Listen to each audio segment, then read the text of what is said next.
kiss. Radiolac, tous les mardis, 14h, 15h. Carrefour, l'émission du TCS. Bonjour Stéphane Haver. Bonjour Vincent. Merci d'être avec nous. Vous êtes le fondateur de la start-up franco-suisse Storage qui développe des technologies permettant de stocker l'hydrogène. On va parler plus en détail de vos innovations et du modèle d'abonnement que vous imaginez. Mais avant ça, un petit décodage s'impose parce que l'on parle beaucoup d'hydrogène en ce moment. Quand on évoque la mobilité, il y a hydrogène et hydrogène vert. Quelle est la différence entre les deux ? Alors historiquement, l'hydrogène, c'est de l'hydrogène fabriqué à partir de gaz naturel, ce qu'on appelle du vaporéformage. Donc ça, c'est un hydrogène qui émet beaucoup de carbone. 1 kg d'hydrogène produit, c'est 13 kg de carbone. Donc c'est un désastre écologique. Et puis, il y a l'hydrogène vert, qui est celui que nous utilisons. L'hydrogène vert, c'est un hydrogène qui est fabriqué à partir de l'électrolyse de l'eau.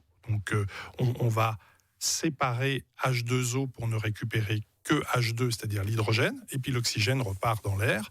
Et ça, c'est un hydrogène qui est totalement décarboné et qui est donc propre. Quel est le processus actuellement le plus utilisé pour fabriquer de l'hydrogène ? Alors 95, 97, 98, les chiffres varient, mais 95%, on va dire, de la production mondiale d'hydrogène est de l'hydrogène gris, c'est-à-dire à partir de l'hydrogène, à partir du gaz naturel.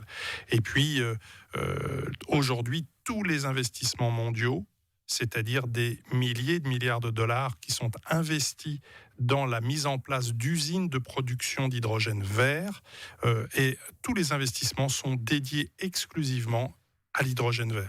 Pourquoi est-ce que ça prend autant de temps de faire une glissade vers la production d'hydrogène vert ? Pourquoi est-ce qu'on ne peut pas le faire déjà depuis 5-10 ans, à grande échelle ? On aurait pu le faire depuis plus de 100 ans. Mais il y a évidemment eu des freins, des barrières à l'entrée, comme l'on dit, qui ont empêché l'hydrogène d'émerger comme étant le vecteur énergétique de référence pour la mobilité et pour plein d'autres choses. Le pétrole a gagné la bataille de la mobilité au XXe siècle. L'hydrogène gagnera la bataille de la mobilité au XXIe siècle. On l'espère pour la planète, on l'espère pour votre technologie aussi, puisqu'on va en parler. Vous visez avant tout les vélos. Donc votre technologie Storage, avant de développer, vous êtes presque plus concurrent de la batterie au lithium que du pétrole finalement.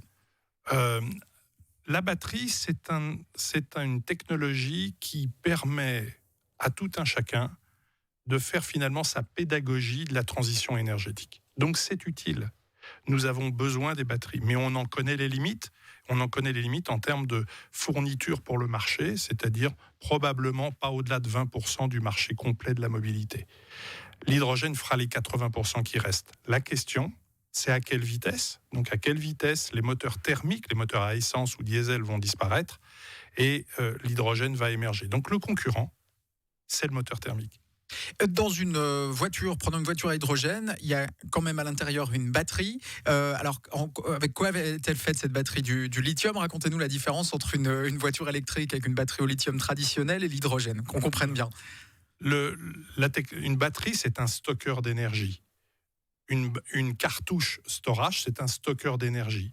Sauf qu'au lieu de stocker de l'électricité dans une batterie dans laquelle il y a du cobalt et du lithium, et on va stocker de l'hydrogène dans une petite cartouche et on va envoyer cet hydrogène dans un appareil, une sorte de transformateur qui va créer l'électricité pour alimenter exactement le même moteur électrique que l'on a sur un vélo à batterie que sur un vélo à hydrogène ou un scooter ou une moto ou une petite voiture. Donc ce n'est pas le mode de propulsion, mais c'est avec ça que l'on va créer l'électricité qui fera tourner ensuite le moteur électrique. Exactement. Et alors vous avez devant vous une petite cartouche qui ressemble à une canette de soda.